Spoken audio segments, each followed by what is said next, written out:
How does the book business differ to the film business? Well, what I've noticed is in the book world, there's not a lot of people are there for all the huge amounts of cash coming in. There's kind of more of a passion, like, oh crap, we might have picked the wrong thing, but this is what we love. So when I'm working with like an editor, I'm working with an agent, there's a deep love. You know, the agent wants to make money, and these people, yeah, they do want to make money, but they're kind of there because it's just what they know and what they're good at. Uh, when we get to film, there's a little bit more. The film business is weird. I really don't connect with the film business that much at all. I'm not good at the film business, and so it's. I mean, I'm kind of not even good at pitching. I'm not good. There's a lot of things I'm really not good at on the film side of things, but I know the story's the only thing that I really care about, and then the maniacal passion to get it out there when I feel like I've got it right. So and I've people in the film business, they're nuts. They're just absolutely nuts. And what I've learned is it's just hilarious how people are like, oh yeah, no, I'm indie. We will never do studio work, and it's just like, oh, we're studio, and it's just like there are pieces of crap on every single layer, and sometimes those indie focused people are the ones you don't want to work with at all. It'd be much better to work at Paramount, and sometimes it's vice versa. There's the game is just funny. There's just what I've learned is, what I've learned in my small career so far is to just love who you work with, but in the film industry that might not be an option, and have a really good entertainment lawyer that spells everything out, and you don't even have to talk to some people sometimes, even if you're working with them. Just so. Well, that was going to be my next question is, can you love film and love, wanting to put something out there, but not love the business and not really want to be a part of the business? That seems like that can't work out. Well, I'd love to be a part of the business where the checks are big. That's my favorite part of the business. I would love to be a part of that. The business needs to be done, and I understand why the business needs to be done. I mean, to create a film is a monumental expense, and people are putting their money and going, okay, let's make profit. And so the stakes are very high. And it's, nobody knows what's going to make it. Or like William Goldman, or it's just like nobody knows anything, but they make good guesses.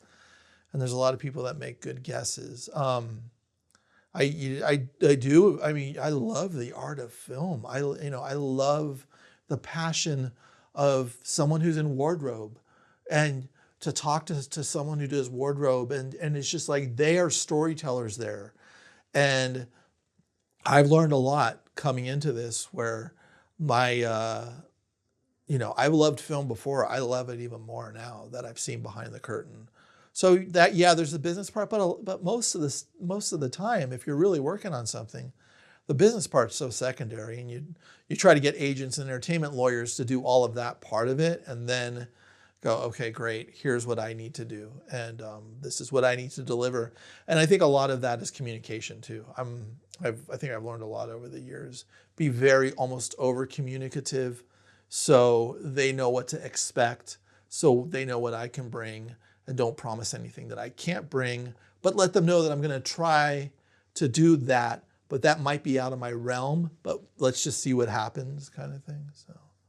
So then with the literary world, maybe New York, old money, sort of this closed network, is that a fallacy? It's much more open now? It's Oh, I don't know. I just might be with the cool people. Oh, okay. I mean, I don't know on the publishing end. I guess I know just a lot of writers, so who are just lovely people, whether they're a bestseller every time they come out, or they're on a small print run. And I love both of their styles of writing equally and love them, in their own ways as people. So I think maybe I know more the writing end, and I get to kind of be aloof to where the business is. I kind of I don't care too much. And, I'm dealing with publicists a lot because I cover writers, and the publicists are great too, for the most part. They're just passionate about the writing, and they want to get their authors out there. And there's publicists I've worked with for 20 years, they know who to give me. They just go, "You're going to love this guy." And I'm like, "Great." "You're going to love this girl." I'm like, "Great."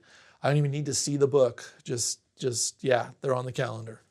So, the passion for it is there. I want to talk to writers, I want to talk to writers. And that's the lovely thing of doing a podcast is, someone, if I went, "Hey, I want to talk to you," just random out of the blue, they'd be like, Who are you?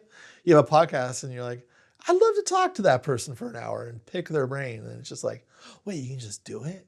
It's good fun. And that's Drinks with Tony? Yeah. And you've been doing it how long? Next year will be 20 years. So I'm putting together the 20-year anniversary party. But I did have the hiatus for 5 years between 2013 and 2018. So why the hiatus?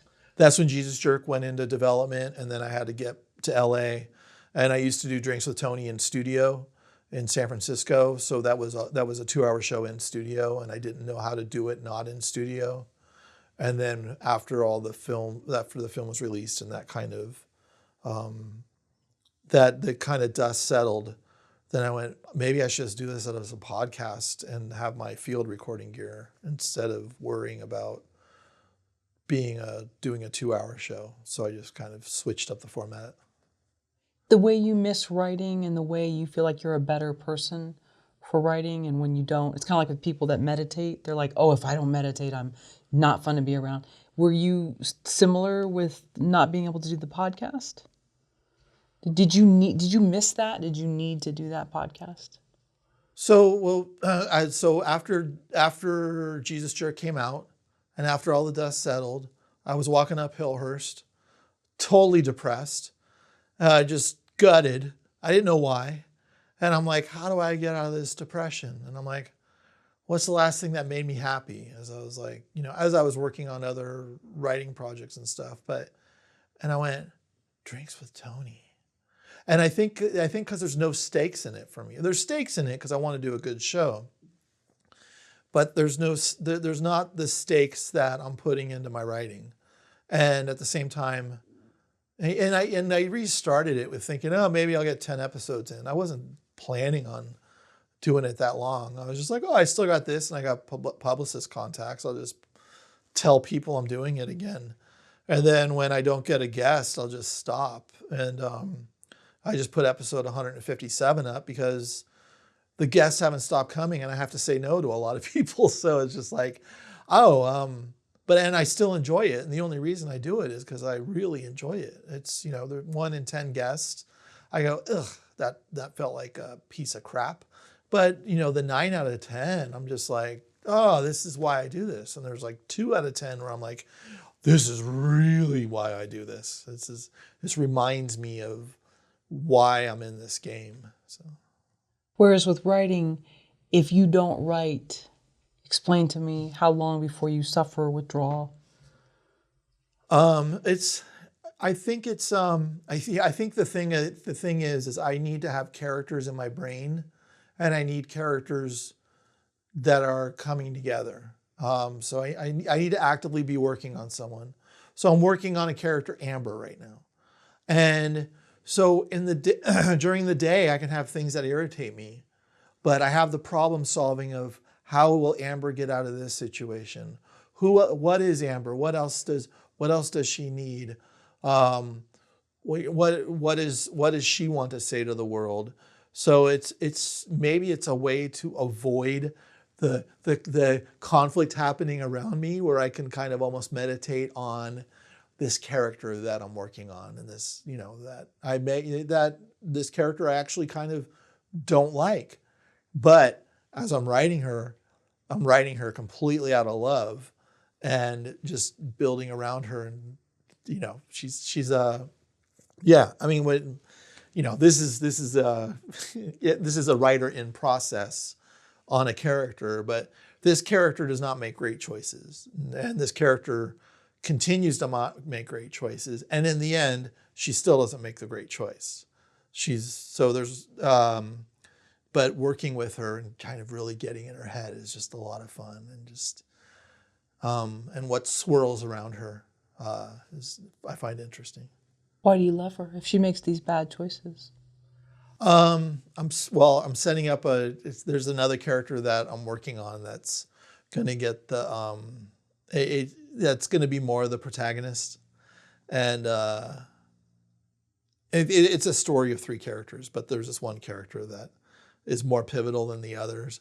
So the characters around him need to really be 3-dimensional. And I also want, I love the ambiguity of, in my head, she's not making the right choices, but as we move through the story, maybe she is making the right choices. Well, in the end, she's doing the best she can with the information she has. But as far as I'm concerned, that character is someone that hasn't reached a maturity or reached a certain level of understanding, but has stayed in it.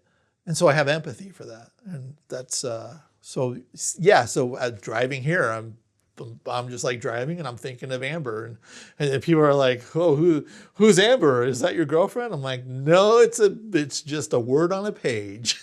So. But you have a vision of what she looks like, what her hopes are, what her fears are, what her triggers are. Yeah. And as I keep writing her, I find out more about her. And that's the joy of prose writing for me, because I can find out as I write, and I write the scene out and I go, oh, that's why she's doing that.